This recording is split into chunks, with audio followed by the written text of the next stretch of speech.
The Jungle Book by Rudyard Kipling.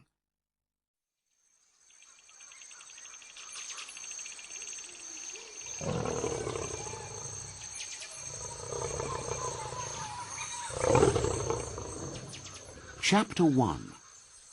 Mowgli's Brothers.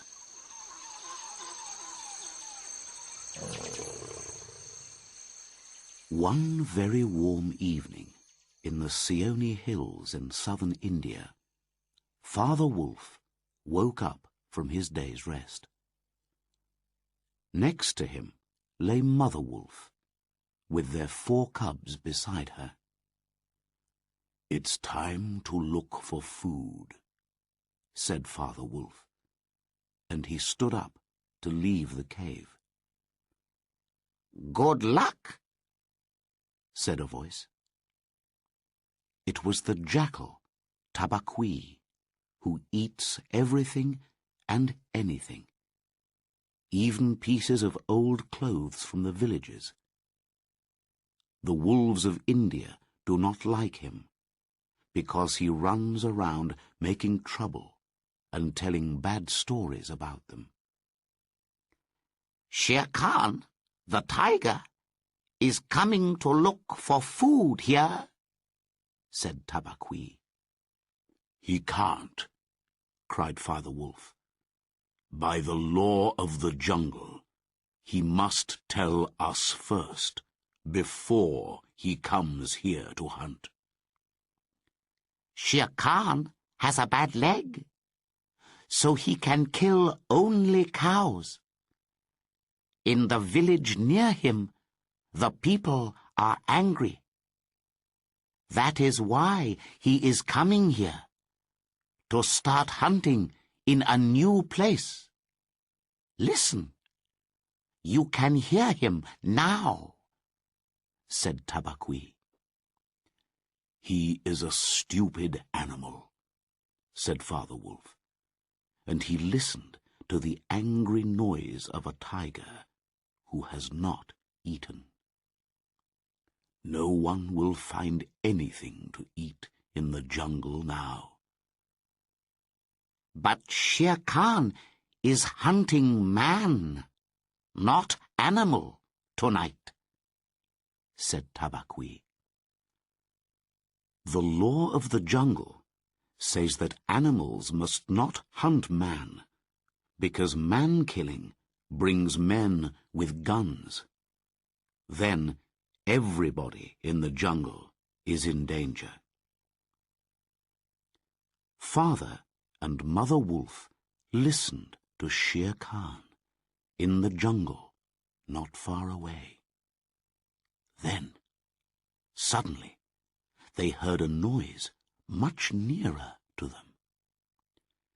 "It's a man. A man's cub.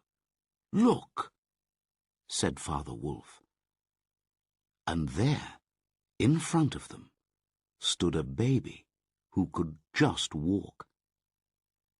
He looked up at Father Wolf and laughed. "Is that a man's cub?" asked Mother Wolf. "I have never seen one. Bring it here." The baby, small and with no clothes, pushed its way between the cubs to get near to Mother Wolf. "Look," she said, "he is taking his meal with the others." "I have heard that this has happened before," said Father Wolf, "but I have never seen it until now. Look at him. He is not afraid." Suddenly, it was dark, and Shere Khan was pushing his great head in through the mouth of the cave. "We are pleased that you visit us, Shere Khan," said Father Wolf, but his eyes were angry. "What do you need?" "I am hunting a man's cub," said Shere Khan. Its father and mother have run away. Give it to me. Father Wolf knew that Shere Khan could not get inside the cave because he was too big. The man's cub belongs to us, he said. The pack, the other wolves, and I will decide. If we want to kill him, we will kill him, not you. The man's cub belongs to me. It is I, Shere Khan, who speaks. And Shere Khan's roar filled the cave with noise. No, came the angry voice of Mother Wolf. The man's cub belongs to me. We will not kill him. He will live, to run with the other wolves, to be my son. Now go away, fish killer, eater of cubs. Go. Shere Khan went. He knew that he could not fight Mother Wolf in the cave. But I will have this man-cub one day, you thieves, he shouted from the jungle. Do you really want to keep him, Mother? Said Father Wolf. Keep him? Said Mother Wolf. Yes. He came here by night, alone and hungry, but he was not afraid. Yes, I will keep him, and I will call him Mowgli, the frog. But what will the other wolves of the pack say? By the law of the jungle, all wolf cubs must come to the pack when they can walk. The wolves look at the cubs carefully. Then the cubs are free to run anywhere, because all the adult wolves know them and will not attack them. When the 4 wolf cubs could run a little, Father Wolf took them and Mowgli and Mother Wolf to the meeting rock. Here, the 100 wolves of the wolf pack met every month when the moon was full. The leader of the pack was Akela, a great grey wolf. Each new wolf cub came to stand in front of him, and Akela said, "Look well, O wolves, look well." At the end, Father Wolf pushed Mowgli into the circle of wolves. Then, from the trees outside the circle, they heard the voice of Shere Khan. "The man-cub belongs to me. Give him to me." Akela did not move, but said only, "Look well. Who speaks for this man-cub? 2 voices, who are not his father and mother, must speak for him." There is only one other animal who can come to these wolf meetings, Baloo, the sleepy brown bear. His job is to teach the law of the jungle to the wolf cubs. "I speak for the man-cub," came Baloo's deep voice. "Let him run with the pack. I myself will teach him." "We need another voice to speak for him," said Akela. Silently, another animal jumped down into the circle. It was Bagheera, the panther, black as the night, clever, strong, and dangerous. "Oh, Akela, will you let me speak?" said Bagheera softly. "The law of the jungle says it is possible to buy the life of a cub. It is bad to kill a man-cub. He cannot hurt you. Let him live with you, and I will give you a fat cow, newly killed, which lies in the jungle, not far away."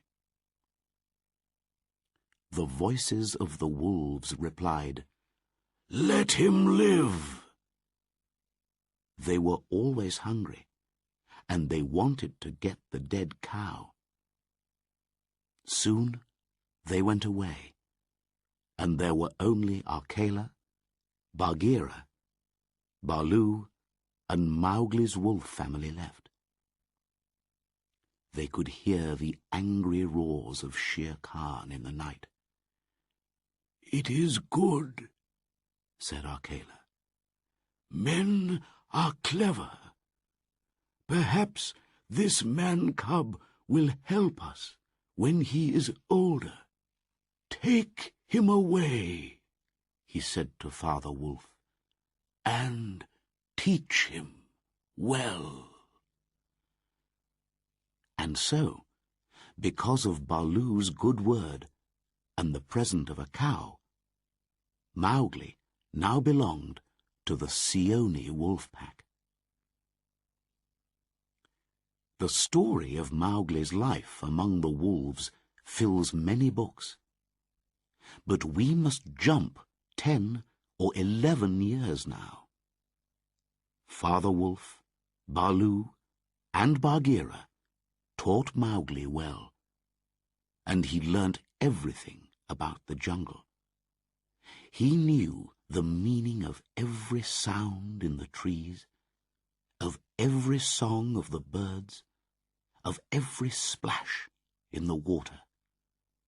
He learnt to climb trees like a monkey, to swim in the rivers like a fish, and to hunt for his food as cleverly as any animal.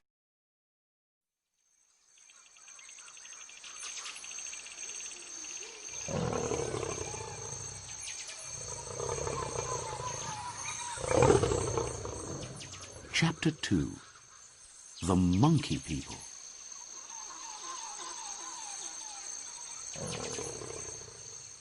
Baloo, the old brown bear, loved teaching Mowgli. He taught him how to speak to the different jungle people, and he taught him the important master words. But Mowgli sometimes got bored with all the lessons. One day, when he was not listening, Baloo hit him, very softly, on the head, and Mowgli ran away angrily. Bagheera, the Black Panther, was not happy about this. "Remember how small he is," he said to Baloo. "How can his little head hold all your long words?" "These words will keep him safe from the birds, from the snake people, and all the animals that hunt," said Baloo.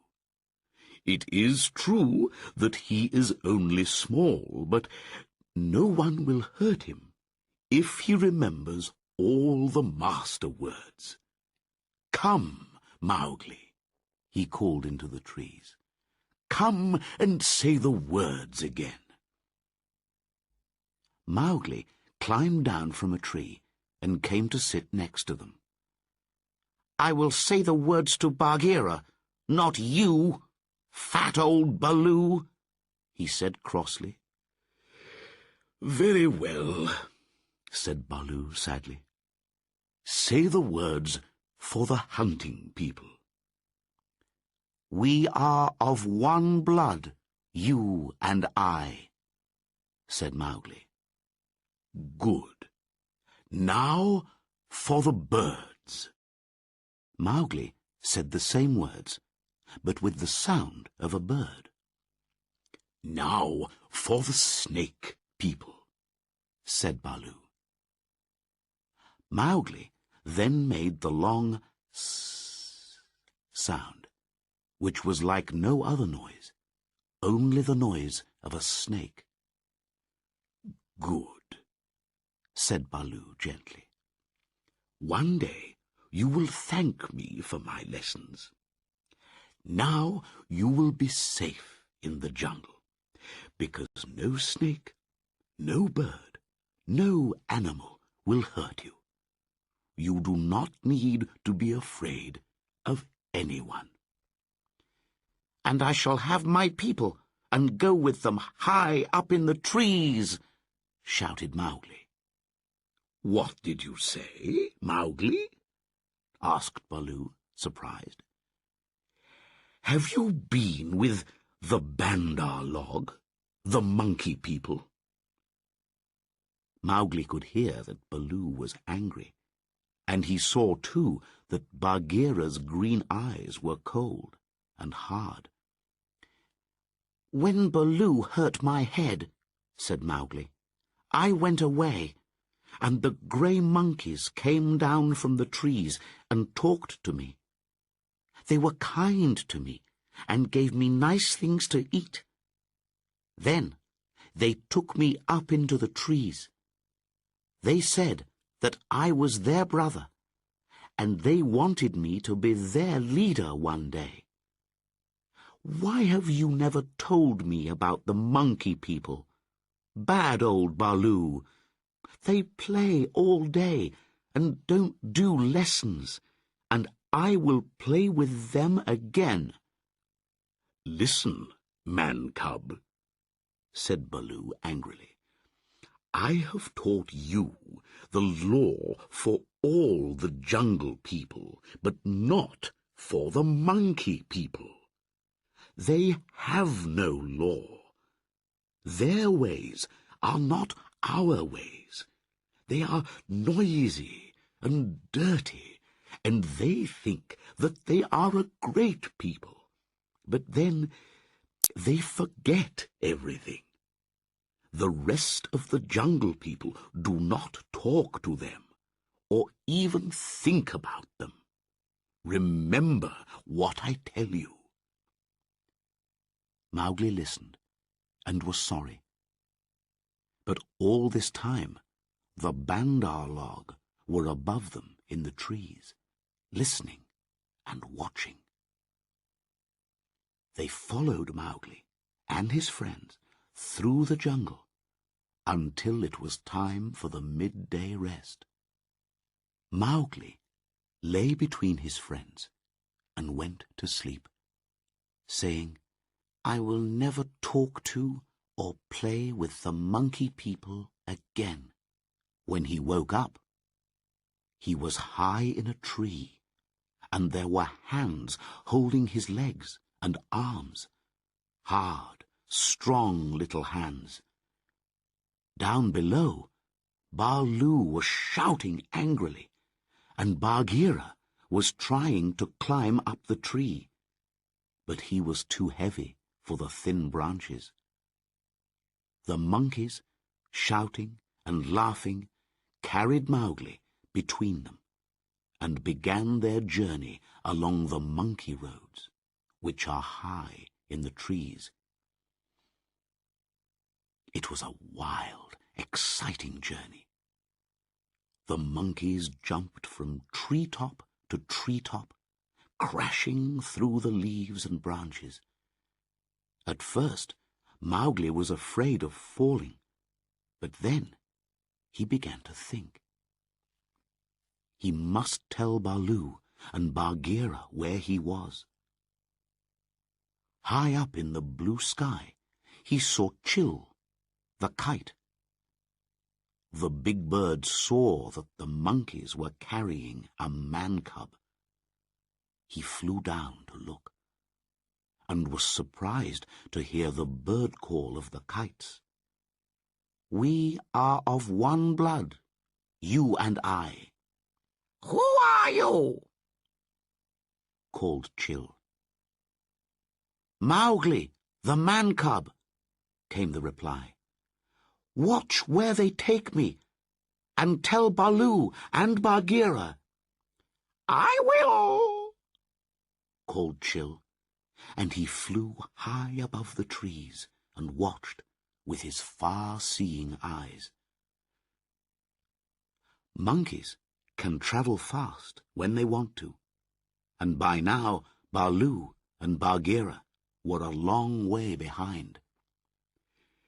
We cannot follow the Bandar log through the trees, said Baloo, and we will never catch them. But they are afraid of Kaa, the big python. He can climb as easily as the monkeys, and he eats them. Perhaps he will help us. And so Baloo and Bagheera went to look for Kaa, the python. They found him lying in the sun, 10 meters of brown and yellow snake, beautiful and dangerous. What news? Called Kaa when he saw them. We are looking for food, said Baloo. He knew that you must not hurry Kaa. He is too big. Let me come with you, said Kaa hungrily. I have not eaten for days. We are following the Bandar log, said Baloo. Those noisy, dirty thieves have stolen our man-cub, and we love our man-cub very much, Kaa. The Bandar log, said Bagheera cleverly, are very much afraid of you, Kaa. But they say bad things about you, and call you Old Yellow Fish, I hear.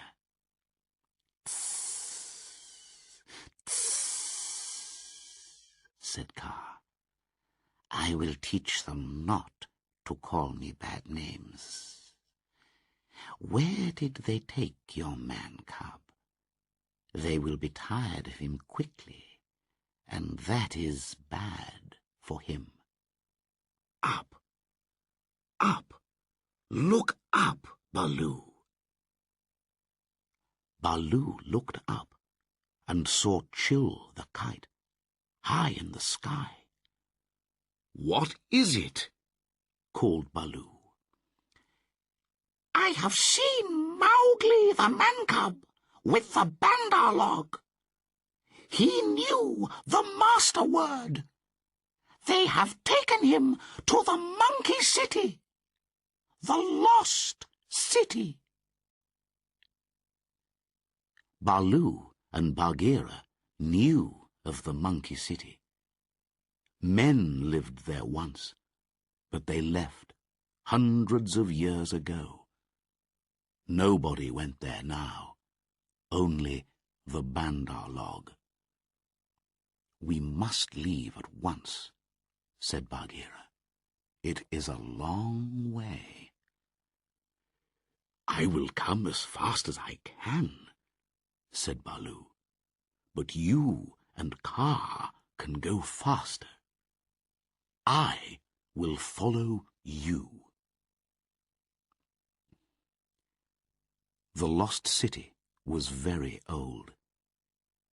There were many beautiful buildings, but the walls were broken and full of holes, and there were tall trees in houses that were now open to the sky. The monkey people called the place their city and ran around everywhere, in and out of the empty houses, up and down the fruit trees in the old gardens. Now Mowgli was in their city, and the monkey people were very pleased with themselves. "This boy can help us," they said. "He can teach us how to make things, because men are clever with their hands." But monkeys make many plans, and always forget them 5 minutes later. When Mowgli arrived in the city, he was tired and hungry. "Bring me food," he said, and 20 or 30 monkeys ran to bring him fruit. But they started fighting and forgot to take any fruit back to Mowgli. Mowgli knew that he was in a bad place. Baloo was right, he thought. The Bandar log have no law, and their ways are not our ways. I must try to get away. Baloo will surely be angry with me, but that is better than life with the Bandar log. But when Mowgli went to the walls of the city, the monkeys pulled him back. "You are very happy here with us. We are great. We are wonderful. We all say so, and so it is true," they shouted. "Don't they ever sleep?" thought Mowgli. He looked up at the sky. "There's a cloud coming over the moon. Perhaps I can run away when it's dark. But I...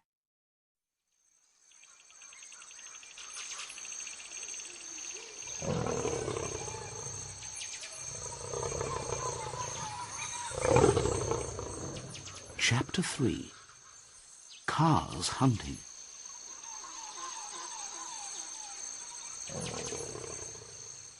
Bagheera and Kaa were also watching that cloud. They were now outside the city walls, but they knew they had to be careful. There were only 2 of them, and there were hundreds of monkeys. "They are over there by that house, talking about the boy," said Bagheera. "When the cloud hides the moon, I will attack them." "I will go to the higher ground at the west wall," Kaa said, "and come down the hill very fast. Good hunting." The Black Panther ran quickly to the crowds of monkeys and started hitting right and left as hard as he could. The monkeys screamed angrily, but then one of them shouted, "There is only one here. Kill him! Kill!" And a crowd of monkeys jumped on Bagheera, biting and pulling. Another group pulled Mowgli up a wall and pushed him over.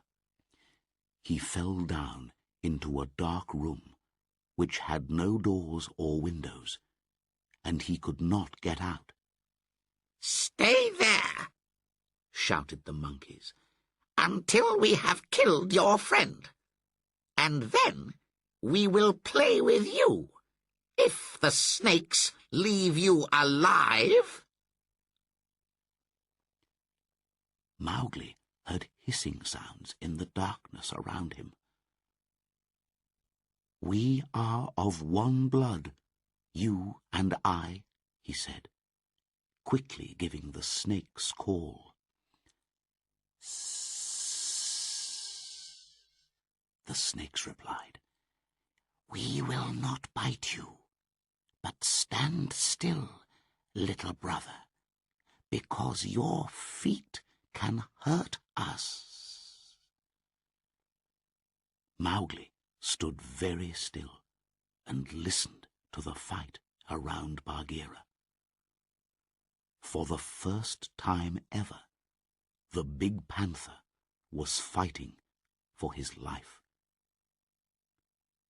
Then Mowgli remembered something.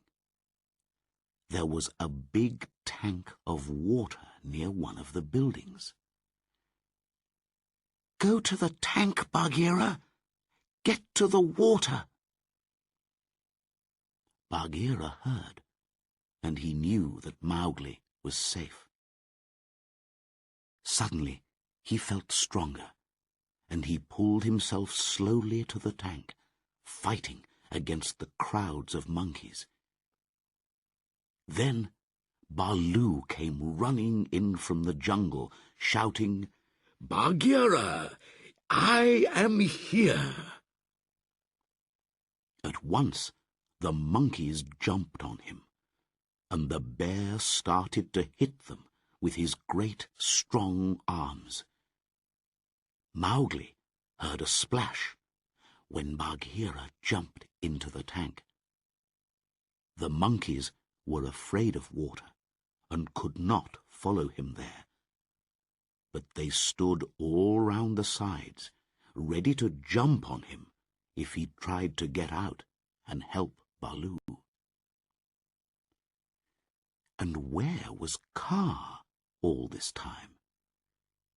It was a hard climb up to the west wall, and Kaa moved carefully over the stones.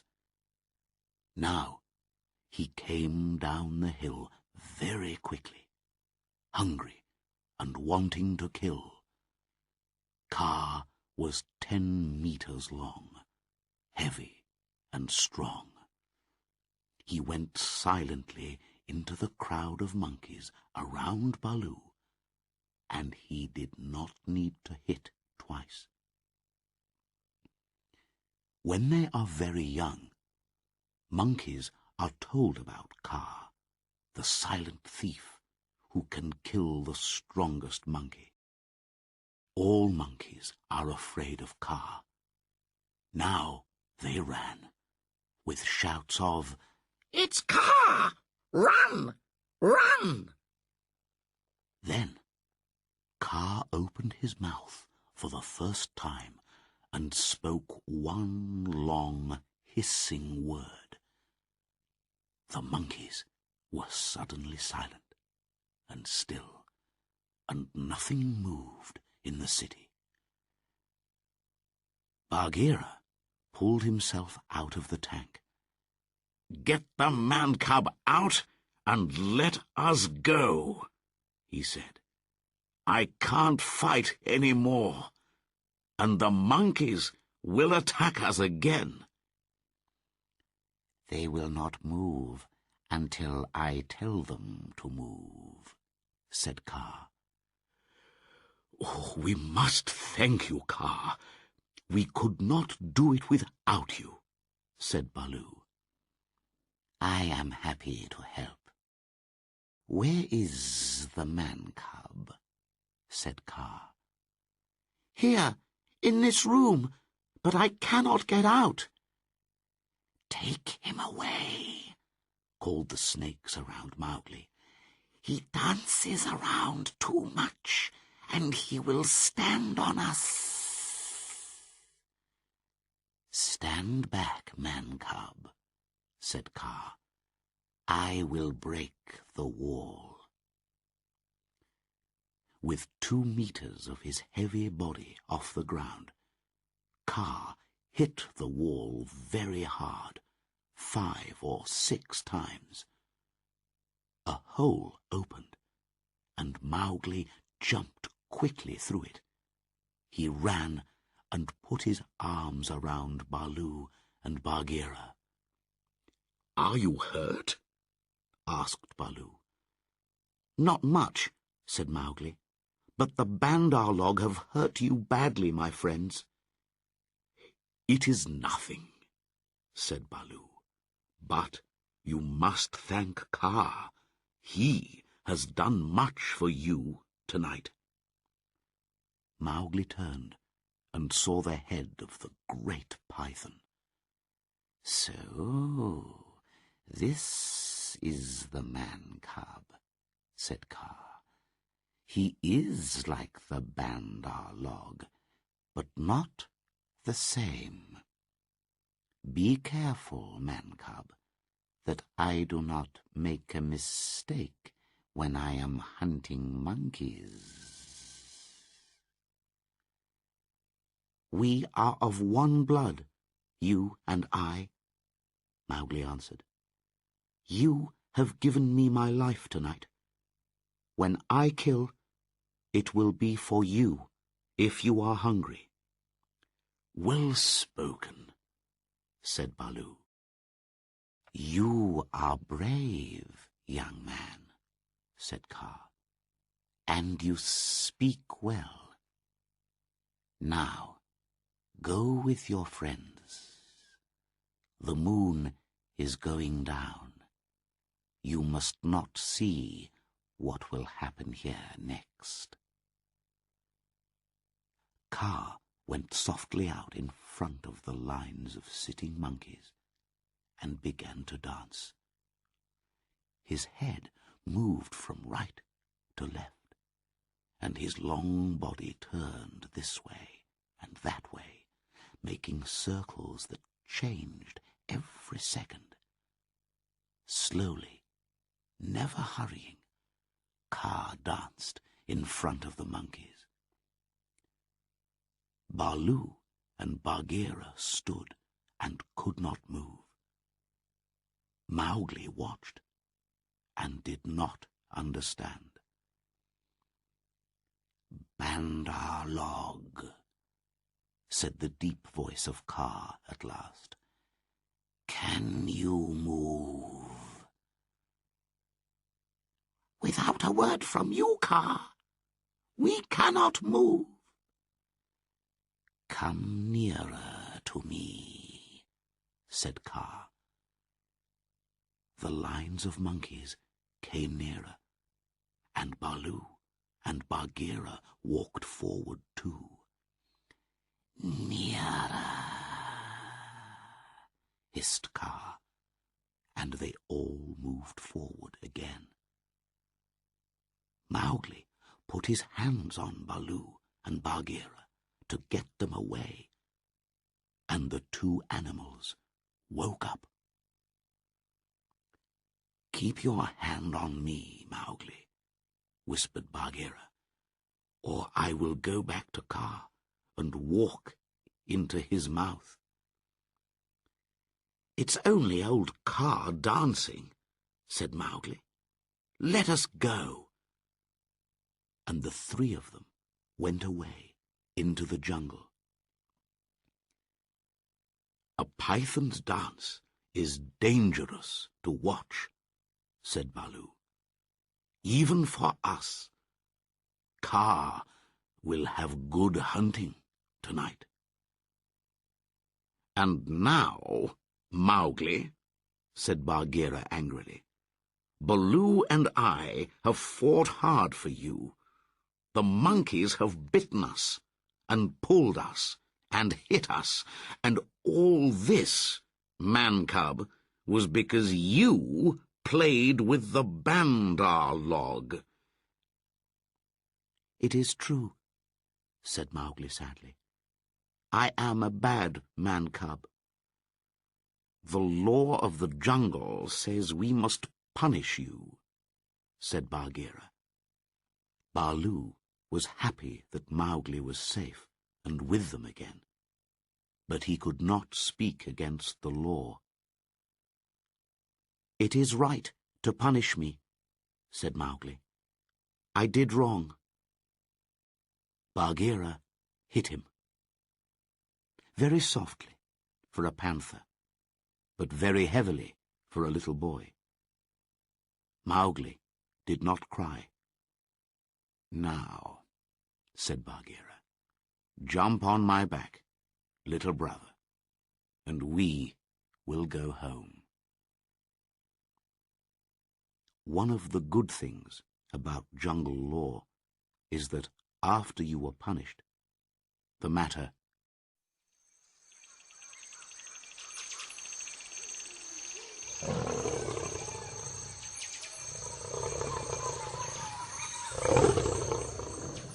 Chapter 4. The Fight at the Rock.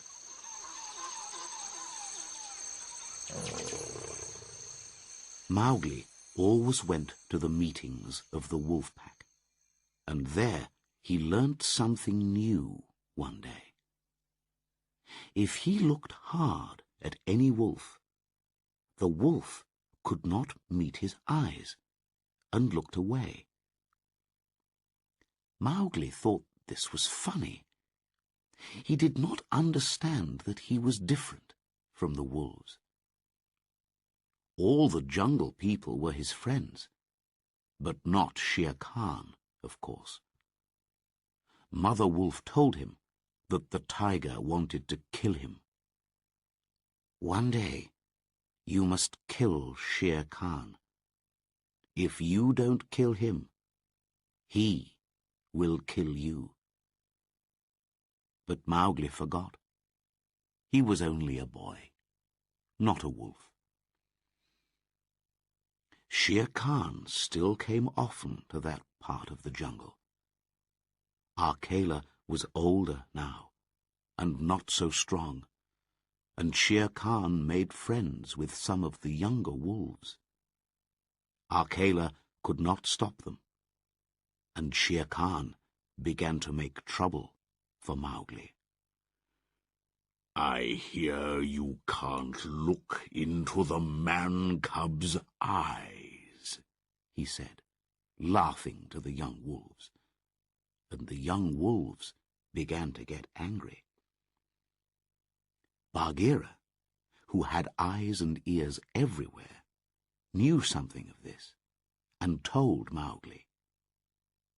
Mowgli laughed, but Bagheera went on, "Open your eyes, little brother.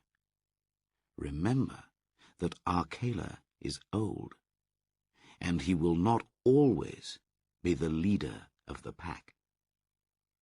Shere Khan has taught the younger wolves that a man-cub has no place with them, and soon you will be a man, not a man-cub." "But the wolves are my brothers. Why will they want to send me away?" "Look at me," said Bagheera, and Mowgli looked at him, hard between the eyes. The big black cat turned his head away quickly. "That is why," he said, "not even I can look in your eyes. That is why they want to kill you. You are clever. You are a man." "I did not know these things," said Mowgli quietly. "Now listen. The day will soon come when Akela cannot kill his deer in the hunt. Then, at the next meeting of the pack, the younger wolves will be against Akela and against you. When that time comes, go to the men's houses in the village and take some of their red flour. That will be a stronger friend to you than I or Baloo." The red flour was fire. All animals are afraid of it and do not call it by its name. "I will get some," said Mowgli. "I will go and get it now and keep it ready." And he ran through the jungle to the village. On his way, he heard the sounds of the wolf pack hunting a big deer. "Show us that you are strong, Akela," came the voices of the young wolves. "Kill it." Mowgli stopped and listened, and he could hear that Akela did not kill the deer. So, the time has come already, he thought, and hurried to the village. He watched and waited and soon he saw a child who was carrying a fire pot. Mowgli jumped up, took the pot from him, and quickly ran away, back to the jungle. All that day he kept his fire alive with leaves and pieces of wood. In the evening, Tabaqui came and told him that the wolves wanted him at the meeting. Mowgli laughed and went. When he arrived, he saw that Akela was not in his special place, on top of the rock, but beside it. That meant that another wolf could try to take Akela's place. Shere Khan was there too, with all the younger wolves around him. Mowgli sat down, with the firepot between his legs. Bagheera lay beside him. Shere Khan began to speak, and Mowgli jumped up. "Free people, is Shere Khan your leader? Does a tiger belong in the wolf pack?" "There is no wolf on the rock," began Shere Khan. But the other wolf said, "Let Akela speak." Akela looked up, old and tired. "Free people, I have been your leader for many years. In all that time, no wolf has died in the hunt. But this time, I did not kill my deer. The law of the jungle says that you can kill me now. But the law also says that you must come one by one." No one spoke. Akela was old, but nobody wanted to fight Akela alone. Then Shere Khan spoke. "Bah! This old wolf is not important. He will die soon. It is the man-cub who has lived too long. Give him to me." "A man! A man!" cried most of the younger wolves angrily. "A man does not belong in the wolf pack." "Mowgli is our brother," said Akela. "He has eaten our food. He has slept with us. He has done nothing wrong. Let him go to his own place." "He is a man," cried Shere Khan and most of the wolves. Mowgli stood up, the fire pot in his hands. He was very angry and very sad. "You have said many times that I am a man. I was your brother, but I will not call you my brothers again. I will decide on my life or my death, not you. I am a man, and to show you, I have brought the red flower with me." He dropped the firepot on the ground, and some of the fire fell out. The wolves were very afraid and moved back. Mowgli held a long piece of wood in the fire, and the end began to burn brightly.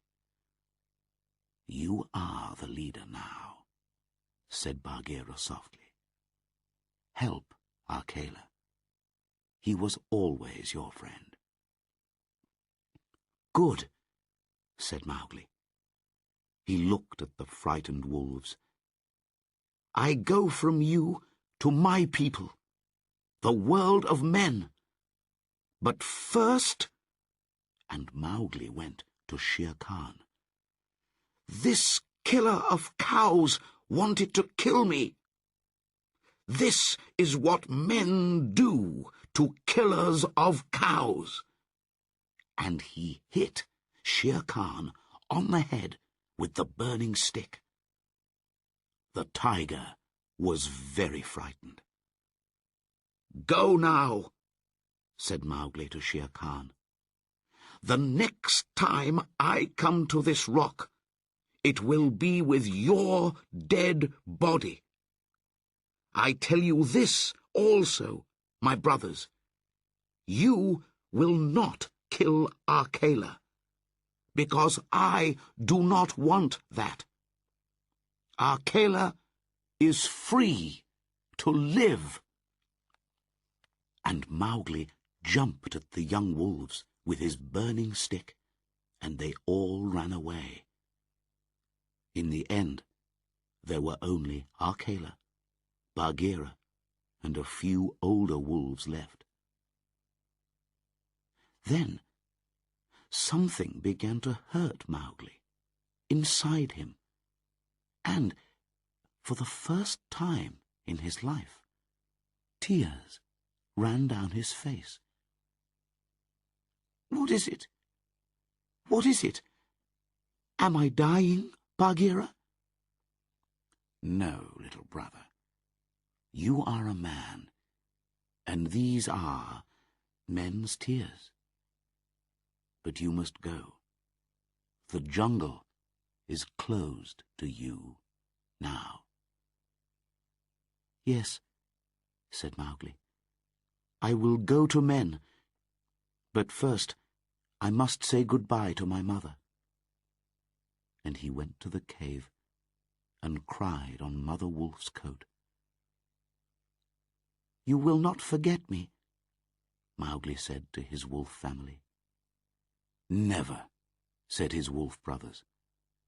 "Come to the foot of the hill when you are a man, and we will talk with you." "Come soon, little frog," said Father Wolf, "because your mother and I are getting old." "I will surely come," said Mowgli, "and I will bring the coat of Shere Khan and put it on the meeting rock." And in the morning Mowgli went down the hill alone to meet those strange things that are called.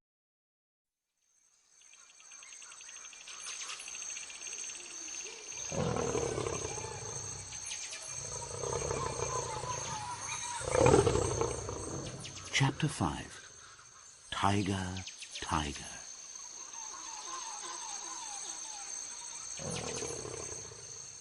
Mowgli knew that he had enemies now, and he went far away. He ran until he came to a village in a place with many rocks and narrow valleys. Everywhere Mowgli could see cows and buffaloes. Some little boys were looking after the cows, but when they saw Mowgli, they shouted and ran away. Mowgli walked on until he came to the village. He sat down by the gate. When a man came out of the village, Mowgli opened his mouth to show that he wanted food. The man ran back into the village and came back with 100 other people. They all looked at Mowgli and saw the bite marks on his arms and legs. "Look," said a man. "Those are the bite marks of wolves. He is a wolf child who has run away from the jungle." "He is a good-looking boy," said one of the women. "Messua, he looks like your little boy that was taken by the tiger." "Let me look," said Messua. "Yes, he is thin, but he looks like my son." "Take him to your house, Mesua," the villagers said. "The jungle took your boy, and the jungle has given you this one back." The woman called Mesua took Mowgli to her house and gave him milk and bread. This was Mowgli's first time in a house, and he did not like it. It felt like a prison. "But I am a man now," he thought, "and I must do what men do. I must also learn to speak like men." He knew all the many languages of the jungle, and so it was easy for him to learn the sounds of men. That first evening, he learnt many words from Mesua. But that night, he did not want to sleep inside the house. So he climbed out of the window and went to sleep in a field near the village. Before he went to sleep, a soft grey nose touched his face. It was Grey Brother, the eldest of Mother Wolf's cubs. "Wake, little brother," he said. "I bring news. Shere Khan has gone away. You burned his coat with the red flower, but he says that when he comes back, he will kill you." "I remember also what I said about Shere Khan," said Mowgli. "But it is good to have news. Will you always bring me news, Grey Brother?" "Yes, little brother. But you will not forget that you are a wolf? You will not forget us when you are with men?" "Never," replied Mowgli. "I will always remember that I love you all." For 3 months, Mowgli learned how to be like a man. He had to wear clothes, learn how to use money, and how to work in the fields. In the evenings, he sat with the villagers under a great tree, while the men told stories about the jungle and the animals.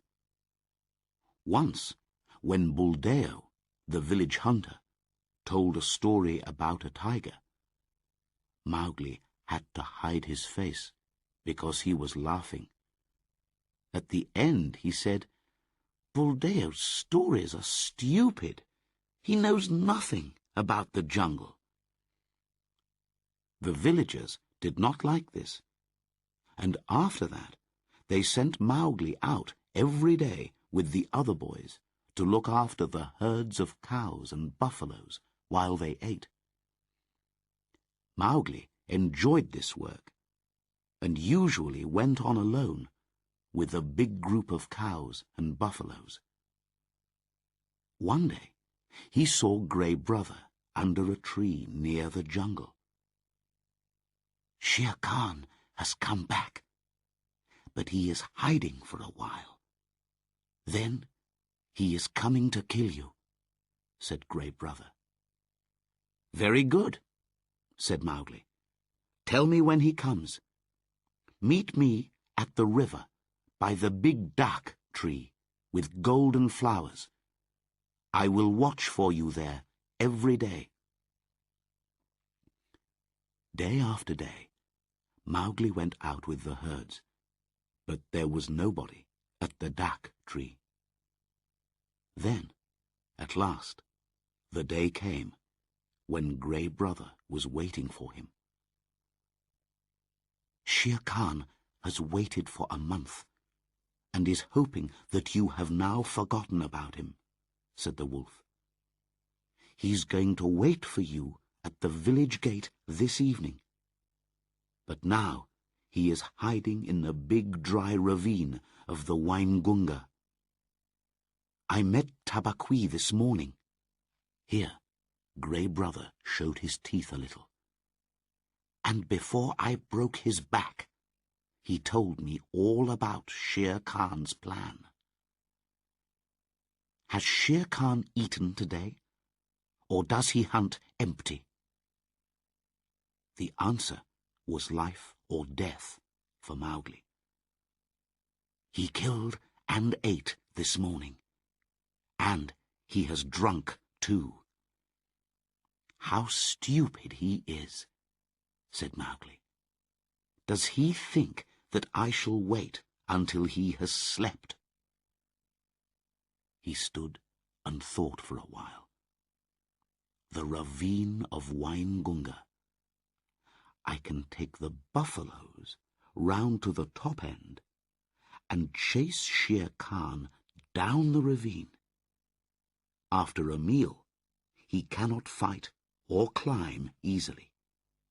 But I need a big group of cows at the bottom end of the ravine to stop him escaping. Then we will catch him between the buffaloes and the cows. Can you help me, Grey Brother? Not I alone, said Grey Brother, but I have someone who will help me. And the big grey head of Akela came out from the trees. Akela! Akela! said Mowgli. I knew you would not forget me. The two wolves ran here and there among the herd, and soon the cows and buffaloes were in two groups. Already they were getting excited and dangerous. The other herd boys, who were watching a long way away, ran back to the village with the news. Keep the cows together, Grey Brother, called Mowgli. Drive them into the bottom end of the ravine and keep them there until we come down. Akela, you and I will take the buffaloes round to the top. They drove the buffaloes round in a big circle uphill. It took a long time because they did not want Shere Khan to hear them. At last, Mowgli was ready. He stopped and shouted down the ravine. Shere Khan, it is I, Mowgli. It is time for our meeting. Mowgli rode on the back of Rama, the biggest of the buffaloes, and Akela chased the herd from behind. The buffaloes began to run down the ravine, faster and faster, and the ground shook under their heavy feet. Shere Khan heard the noise and woke up. He knew what it was, and he began to run down the ravine. No tiger can hope to stand against a herd of buffaloes when they are moving fast. He looked for a way to escape, but the ravine was narrow, with high rocky walls. He had to go on, heavy with his dinner and his drink. Then he saw the cows at the bottom of the ravine and turned. But it was too late. He fell under the feet of the buffaloes, and they ran over him like a river running down a mountain. The buffaloes did not stop until they crashed into the herd of cows. Mowgli jumped off Rama's back and shouted to Akela and Grey Brother, "It is done! Shere Khan is dead. He died the death of a dog, not a fighting tiger." Mowgli took his knife and started to cut the coat from Shere Khan's body. It was hard work. After an hour, Mowgli was still working, when suddenly he felt a hand on his back. It was Buldeo, the village hunter. "Go and look after your buffaloes," he cried angrily. "I will take this tiger's coat." I can sell it for 100 rupees, and you can have 1 rupee for yourself." "No," said Mowgli. "I need this coat." "Listen, boy," shouted Buldeo. "I am the village hunter, and I will take the coat and keep all the money." Then Mowgli spoke to Akela in the wolf language, and suddenly Buldeo was lying on his back, on the ground, with a big grey wolf standing over him. "Buldeo," said Mowgli, "for a long time this tiger has wanted to kill me, but I have killed him." Buldeo was very afraid. Who was this boy who could talk to wolves and kill tigers? "Great King," he said to Mowgli, "I am an old man. I thought you were just a herd boy. Let me go now, and I will go away." "Go, and peace go with you," replied Mowgli, and he went on with his work. It was nearly dark when at last he and the wolves pulled the great coat away from the tiger's body. "Now we must hide this and take the cows and the buffaloes back to the village," said Mowgli. But when Mowgli came near the village, there was a crowd of people waiting for him at the gate. "Go away, wolf child," they shouted. "Go away, or we will kill you." Mowgli did not understand. Shere Khan, the tiger who killed cows and stole children, was dead, but people were angry with him. He turned away and looked up at the stars in the sky. "No more sleeping in houses for me, Akela. Let us get Shere Khan's coat and go away." The moon climbed high in the sky, and the frightened villagers watched while Mowgli began to run across the fields with the 2 grey wolves running at his side. The moon was going down when Mowgli and the 2 wolves came to Mother Wolf's cave. "The men do not want me, Mother," called Mowgli. "I have come home, and I have brought the coat of Shere Khan." Mother Wolf came out of the cave, very happy to see Mowgli again, and to know that Shere Khan was dead. From the jungle came the deep voice of Bagheera. "Little brother, we are pleased to see you." Then Mowgli took the coat of Shere Khan and put it on the great rock at the wolves' meeting place. Akela lay on it and called, "Look well, O wolves!" And the wolf pack came and looked and saw that Shere Khan was dead.